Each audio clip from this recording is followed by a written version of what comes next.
Hi friends, നമ്മൾ ഇന്ന് കാണാൻ പോണത് ദി പ്രോസിക്യൂട്ടേഴ്സ് പ്രൊപ്പോസലിന്റെ എപ്പിസോഡ് 2 ആണ്. എപ്പിസോഡിന്റെ തുടക്കം തന്നെ നമ്മുടെ കൊച്ചു ലീ നടന്നു വരുമ്പോഴത്തേക്കും ലീന്റെ ബാക്കിൽ ഒരു ബാക്ക്ഗ്രൗണ്ട് വോയിസ് പറയണായിട്ടാണ്. പഴമക്കാര് പറയണത് ശരിയാണ്, പാമ്പുകൾ നമ്മുടെ കൂടെ പതുങ്ങി നിൽക്കും, എന്നിട്ട് ഒരു സമയമാകുമ്പോൾ നമുക്ക് പ്രതികരിക്കാനുള്ള ശേഷിയില്ലെന്ന് അവർ മനസ്സിലാക്കുമ്പോൾ നമ്മളൊരു തക്കം നോക്കി അവർ കടിക്കും.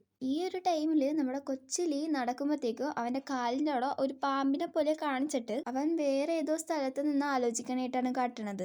ലൈക്ക്, നിന്റെ അച്ഛൻ ആരെയോ കൊന്നിട്ടുണ്ടല്ലോ, അപ്പം നിനക്കും മനുഷ്യരെ കൊല്ലാൻ അറിയുമോ, ഈ ഒരു കൊലകാരന്റെ മോനല്ലേ, ഇങ്ങനെയൊക്കെ ബാക്ക്ഗ്രൗണ്ട് വോയിസിൽ പറയാനായിട്ട് നമ്മളെ കേൾപ്പിക്കണ്ട്. അത് കൂടാതെ തന്നെ നമ്മുടെ ചെറുക്കനാണെങ്കിൽ വഴി കൂടി നടന്നു പോകുമ്പോൾ കുറെ ആൾക്കാർ ഇവനെ നോക്കിയിട്ട് ഈ ഒരു സെയിം ഡയലോഗ് തന്നെ പറയണതായിട്ട് നമുക്ക് കാണിച്ചു തന്നെയുണ്ട്. പിന്നെ അവിടെ നിന്ന് സീൻ കട്ടായിട്ട് നമ്മുടെ ഫസ്റ്റ് എപ്പിസോഡ് തീർന്നത് എവിടെ നിന്നാണോ ആ സീനാണ് കാട്ടുന്നത്.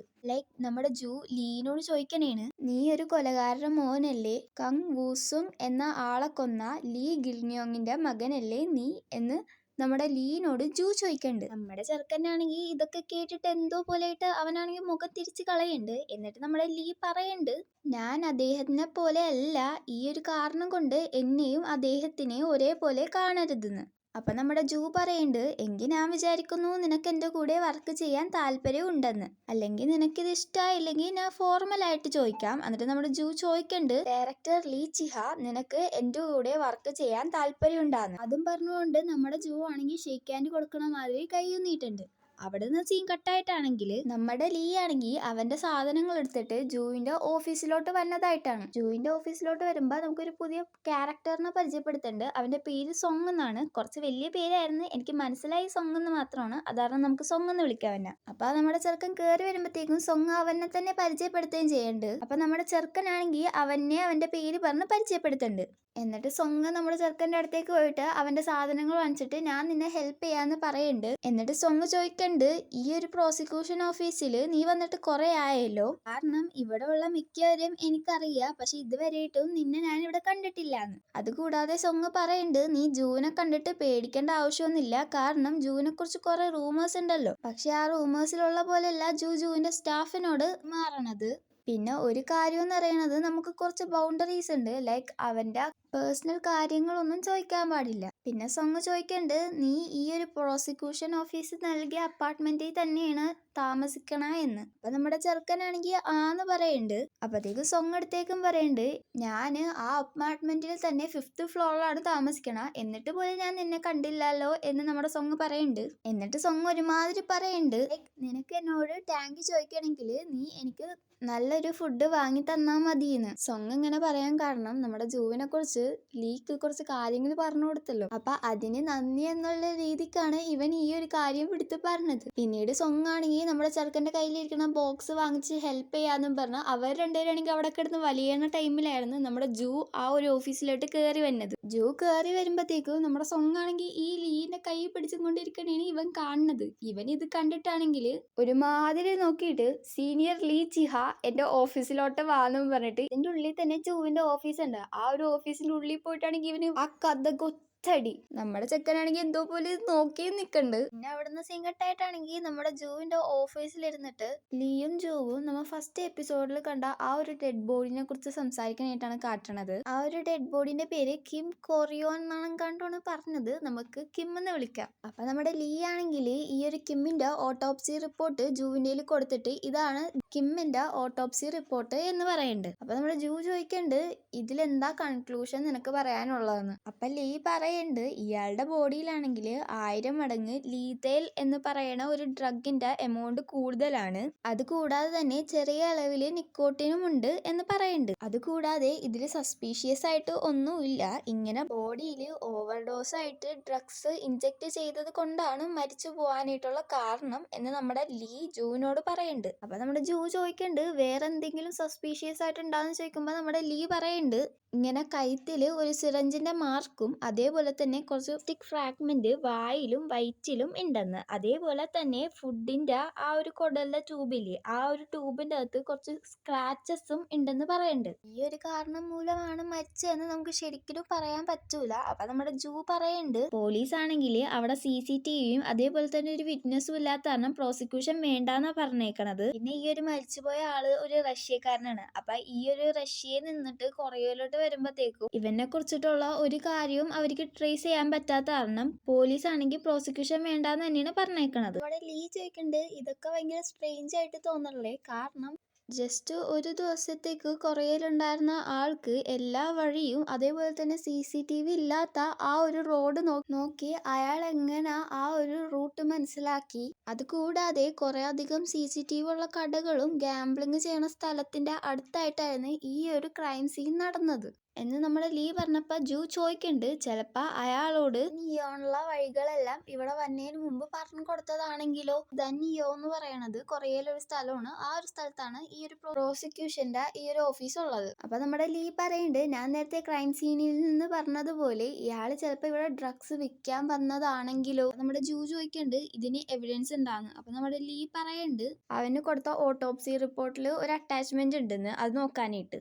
ലൈക്ക് നമ്മുടെ ലീ പറഞ്ഞത് ഈ 18ലെ ആൾക്കാർ ഈ ഡ്രഗ്സ് വേറൊരു രാജ്യത്തേക്ക് കടത്തണം എന്ന് പറഞ്ഞു കഴിഞ്ഞാൽ ആ ഒരു ഡ്രഗ്സിന്റെ പാക്കറ്റ് എല്ലാം ഇവർ വിഴുങ്ങും. എന്നിട്ട് ഏത് രാജ്യത്താണോ വരേണ്ടത് ആ രാജ്യത്ത് വന്നു കഴിയുമ്പോൾ ഇവരതെല്ലാം കൂടി വൊമിറ്റ് ചെയ്യും. അപ്പൊ നമ്മുടെ ജൂ ചോദിക്കുന്നുണ്ട്, അങ്ങനെയാണെങ്കിൽ കിം ഒരു ഡ്രഗ് ഡീലർ ആണ്, അതേപോലെ തന്നെ അവനാണെങ്കിൽ ഈ ഒരു ഡ്രഗിന്റെ പാക്കറ്റ് എല്ലാം വിഴുങ്ങി കൊറിയയിലോട്ട് വന്നപ്പോൾ ഇവൻ വൊമിറ്റ് ചെയ്ത് എങ്ങനെയാണ് ഇവന്റെ ഈസോഫാഗസിലെല്ലാം സ്ക്രാച്ചസ് വന്നതെന്ന് നമ്മുടെ ജൂ ചോദിക്കുന്നുണ്ട്. അപ്പൊ നമ്മുടെ ലീ പറയുന്നുണ്ട്, എന്നിട്ട് ഈ ഡ്രഗ്സ് എല്ലാം ഡീലറിന് കൊടുക്കാൻ പോയപ്പോ കൊന്നതോ അല്ലെങ്കിൽ ബൈ മിസ്റ്റേക്ക് പോയി ഇവനൊരു പാക്കറ്റ് വൊമിറ്റ് ചെയ്യാതെ ആ ഒരു പാക്കറ്റിലെ ഓവർഡോസ് കാരണം ചിലപ്പോൾ മരിച്ചതായിരിക്കാം എന്ന് നമ്മുടെ ലീ പറയുന്നുണ്ട്. ജൂ പറയുന്നുണ്ട്, ഇങ്ങനെ ഒന്ന് ഊഹിച്ചു കഴിഞ്ഞാൽ ഇതൊരു കൊലപാതകമായിട്ട് പറയാൻ പറ്റത്തില്ല എന്ന്. ലീ പറയുന്നുണ്ട്, പക്ഷെ ആ ഒരു ബോഡി അവിടെ കൊണ്ടുവന്ന് ആരോ തട്ടിയേക്കണേണ്. കാരണം ഓവർഡോസ് മൂലം ഒരാൾ ഒറ്റക്ക് മരിക്കണേണെങ്കിൽ അയാളുടെ കയ്യിൽ അയാളുടെ ഫോൺ ഉണ്ടാവും എന്ന്. പക്ഷേ ക്രൈം സീനിൽ നിന്നാണെങ്കിൽ ഇയാളുടെ ഒരു ഫോണൊന്നും കണ്ടെത്തിയിട്ടില്ല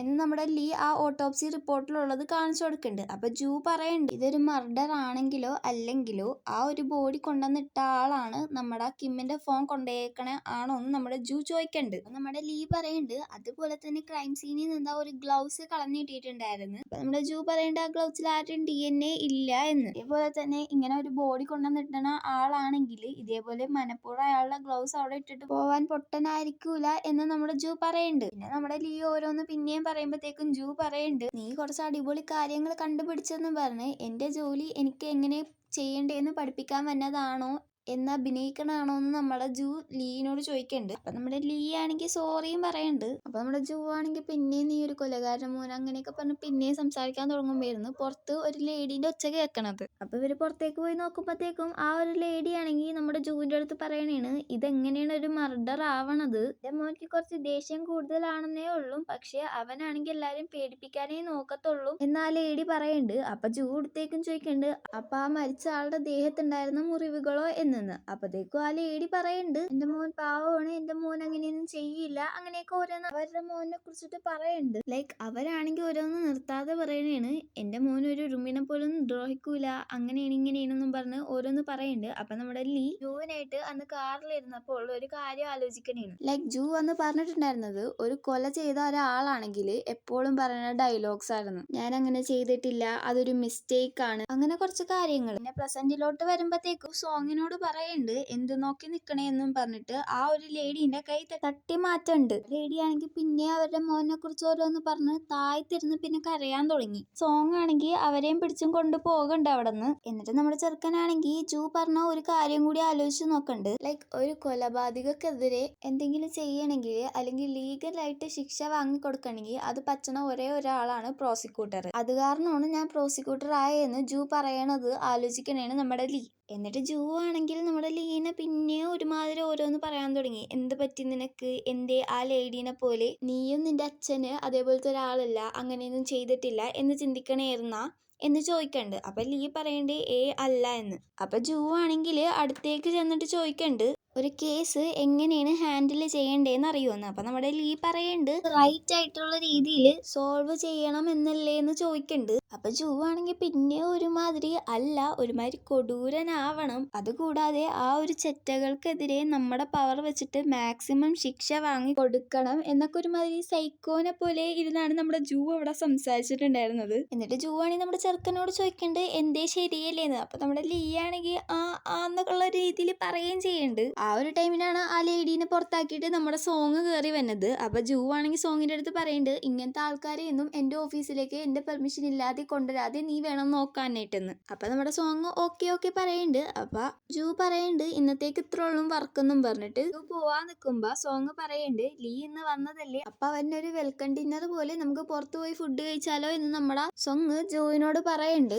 അപ്പം ജൂ ആണെങ്കിൽ ഇത് കേട്ട മാതിരി കേൾക്കാത്ത മാതിരി ആണെങ്കിൽ ഇവൻ്റെ ഓഫീസിൻ്റെ അകത്തേക്ക് കയറി പോവുന്നുണ്ട്. അപ്പം നമ്മുടെ സൊങ്ങും ലീയും വിചാരിച്ച് ഇവൻ വരൂലെന്ന്. അപ്പം സൊങ്ങ് പറയേണ്ടത് സാരില്ല, നമുക്ക് രണ്ടുപേർക്കും പോവാന്ന് പറയുമ്പോഴത്തേക്കും ജൂ അവൻ്റെ കോട്ട് എടുത്തിട്ട് ഇറങ്ങി വന്നിട്ട് പറയുന്നുണ്ട് ബാ പോകാന്ന്. ഇത് കേട്ടപ്പോൾ നമ്മുടെ സൊങ്ങിനാണെങ്കിൽ ഒരുമാതിരി ഫുൾ അൾട്ടിമേറ്റ് ആവേശമായിരുന്നു. അവനാണെങ്കിൽ അവിടെ കിടന്ന് വാ ഓസം മറ്റേതാണ് അങ്ങനെയൊക്കെ പറഞ്ഞിട്ട് ബാ പോവാന്ന് പറഞ്ഞ് അവനെ വിളിച്ചിട്ട് പോകുന്നുണ്ട് നമ്മുടെ സോങ്. പിന്നെ അവിടെ നിന്ന് സീൻ കട്ടായിട്ടാണെങ്കിൽ ഇവരെല്ലാരും കൂടി ചേർസ് അടിച്ചിട്ട് മറ്റേ ഡ്രിങ്ക്സ് കുടിക്കണതാണ്. നമ്മുടെ സോങ് ആണെങ്കിൽ ലീക്ക് അവന്റെ പ്ലേറ്റിൽ നിന്ന് എടുത്തിട്ട് ഒരു ഇറച്ചി കഷ്ണം വെച്ചു കൊടുക്കും വായിലോട്ട്. ലീ അത് കഴിച്ചിട്ട് പറയും അത് ഇറച്ചിയല്ല, അത് സവാളയാണെന്ന്. അപ്പൊ നമ്മുടെ സോങ് പറയുന്നുണ്ട്, എടാ പറ്റിക്കൽസേ എന്നും പറഞ്ഞിട്ട് ഇവനാണെങ്കിൽ ഞാൻ ഇറച്ചി നോക്കി തരാമെന്നും പറഞ്ഞ് പിന്നെ ഇറച്ചി നോക്കണ്ട്.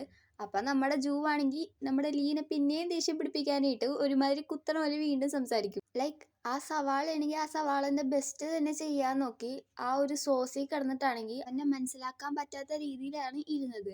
എന്നിട്ടും മനുഷ്യരത് കഴിച്ച് നോക്കിയിട്ട് സവാളയാണെന്നും പറഞ്ഞ് അവന്റെ നേർക്ക് കുറ്റം ചാഴ്ത്തും. നമ്മുടെ ജൂ ആണെങ്കിൽ ഇതൊരു കുറ്റം പറയണ പോലെ പറഞ്ഞത്. ലൈക്ക് നമ്മുടെ ലീ ആണെങ്കിൽ ഒരു കൊലപാതകന്റെ മോനാണല്ലോ. അപ്പൊ ആൾക്കാർ എങ്ങനെയൊക്കെ തിരിച്ചറിഞ്ഞാലും ഇവൻ എങ്ങനെയൊക്കെ നല്ല പിള്ള ചമഞ്ഞാൻ നോക്കിയാലും ഒരു നാൾ ഇവനൊരു കൊലപാതകന്റെ മോനാണെന്ന് അറിയുമ്പോ എല്ലാവരും എന്നെ തന്നെ ഒരുമാതിരി നോക്കത്തേ ഉള്ളൂ എന്നാണ് നമ്മുടെ ജൂ അവിടെ ഉദ്ദേശിച്ചെന്ന് തോന്നുന്നു. ഇതിന്റെ ഇടക്കും നമ്മുടെ സോങ് ഒരുമാതിരി പറയുന്നുണ്ട്, എവിടെയാടാ അധികം ഒളിച്ചിരിക്കടാന്ന് പറഞ്ഞിട്ട് സോങ് അവിടെ പറയുന്നുണ്ട്. അവനാണെങ്കിൽ ഇതൊന്നും അറിയാതെയുള്ള അവിടെ ഇരുന്ന് സംസാരിക്കണത്. എന്നിട്ട് അവസാനം ഇവനൊരു ഇറച്ചി കഷ്ണം കിട്ടുമ്പോ ഇവനാണെങ്കിൽ നമ്മുടെ ലീന്റെ വായിൽ വെച്ചു കൊടുക്കാൻ പോകുമ്പോ ലീ പറയുന്നുണ്ട് അത് നിനക്ക് തന്നെ കഴിച്ചാൽ എന്താണെന്ന്. അപ്പൊ നമ്മുടെ സോങ് ആണെങ്കിൽ ഇത് കേൾക്കേണ്ട താമസം അവന്റെ വായിലേക്ക് എടുത്തിടുകയും ചെയ്ത്. എന്നിട്ട് അവര് മൂന്നുപേരും കൂടി പിന്നെയും കുടിക്കണ്ട്.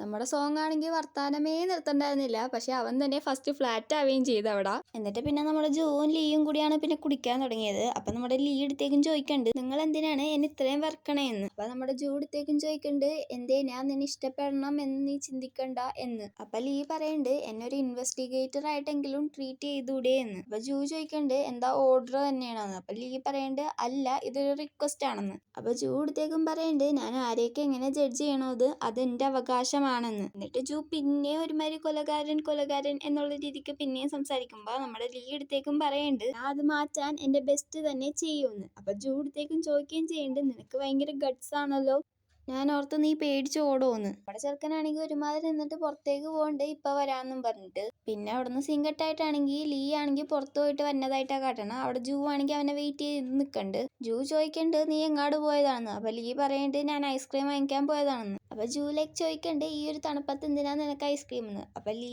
പറയണ്ട്, ആ ഒരു വായിലെ കയ്പൊന്നും മാറ്റാൻ വേണ്ടിയിട്ടാണ് ഞാൻ ഇപ്പൊ ഐസ്ക്രീം കഴിക്കണമെന്ന്. എന്നിട്ട് ജൂ പറയണ്ട്, നീ വീട്ടിലോട്ട് പൊക്കോ, നമുക്ക് പിന്നെ കാണാം, ഞാൻ സോങ്ങിനെ കൊണ്ടാക്കിയിട്ട് എനിക്കൊന്ന് ഓഫീസിൽ കുറച്ച് സാധനങ്ങൾ എടുക്കാൻ പോവാണ്ടെന്ന്. അപ്പത്തേക്കും നമ്മുടെ സോങ് ആണെങ്കിൽ പിന്നെയും ബളബളാന്നും പറഞ്ഞ് ഇറങ്ങി വന്നിട്ട് ഓരോന്ന് പറയുന്നുണ്ട്. ഇത് കണ്ടപ്പോൾ നമ്മുടെ ജൂ ആണെങ്കിൽ അവനെയും പിടിച്ച് അങ്ങോട്ട് കാറിന്റെ അകത്തേക്ക് കയറ്റുന്നുണ്ട്. കാറിന്റെ അകത്തേക്ക് കയറ്റുന്നതിന് മുമ്പ് നമ്മുടെ ജൂവിന്റെ ഒരു ഗ്ലൗസ് ഉണ്ടായിരുന്നു, അത് നമ്മുടെ ലീൻ്റെയിൽ കൊടുത്തിട്ടാണ് പോണത്.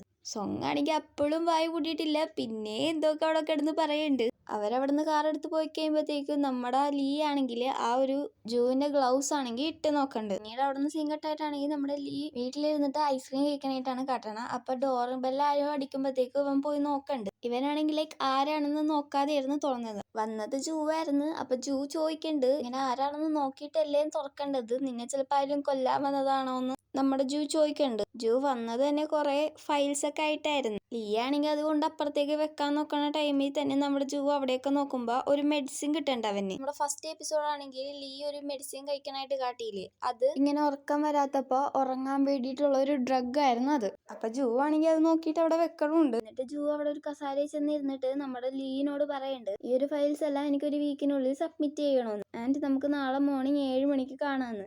നമ്മുടെ ലീ ആണെങ്കിൽ ഈ ഒരു ഫയൽസ് ഒക്കെ നോക്കുമ്പോൾ ഇതൊക്കെ ഒരുപാടുണ്ടല്ലോ എന്നുള്ള രീതിക്ക് നോക്കുകയും ചെയ്യുന്നുണ്ട്.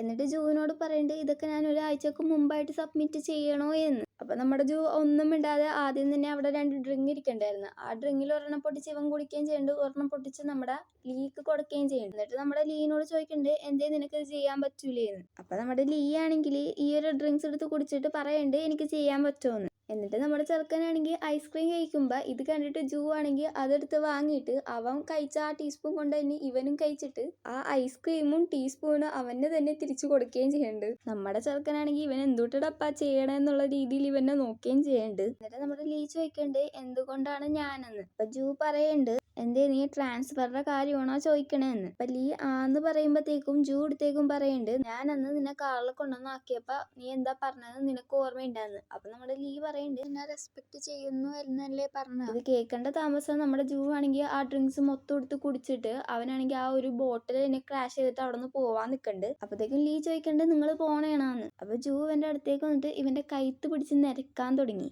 എന്നിട്ട് ജൂ ചോദിക്കണ്ട് എനിക്ക് മനസ്സിലായില്ല നീ ഒന്നും കൂടി പറയാന്ന്. അപ്പൊ ലീ ഒന്നും കൂടി പറയാൻ നിൽക്കുമ്പോഴത്തേക്ക് ഇവൻ ഒന്നും കൂടി നിൽക്കുമ്പോഴത്തേക്ക് നമ്മുടെ ലീ ആണെങ്കിൽ തള്ളി മാറാൻ നോക്കണ്ട്. പക്ഷെ നമ്മുടെ ജൂ എടുത്തേക്കും പറയുന്നുണ്ട് നീ അധികം ഫോഴ്സ് നോക്കണ്ട നീ മരിച്ചു പോകുമെന്ന്. എന്നിട്ട് ജൂ ചോദിക്കണ്ട് എത്ര ധൈര്യം ഉണ്ടെങ്കിൽ ഒരു കൊലകാരന്റെ മോൻ എന്നെ റെസ്പെക്ട് ചെയ്യണമെന്ന് പറയുമോ എന്നുള്ള രീതിക്ക് ചോദിക്കണ്ട്.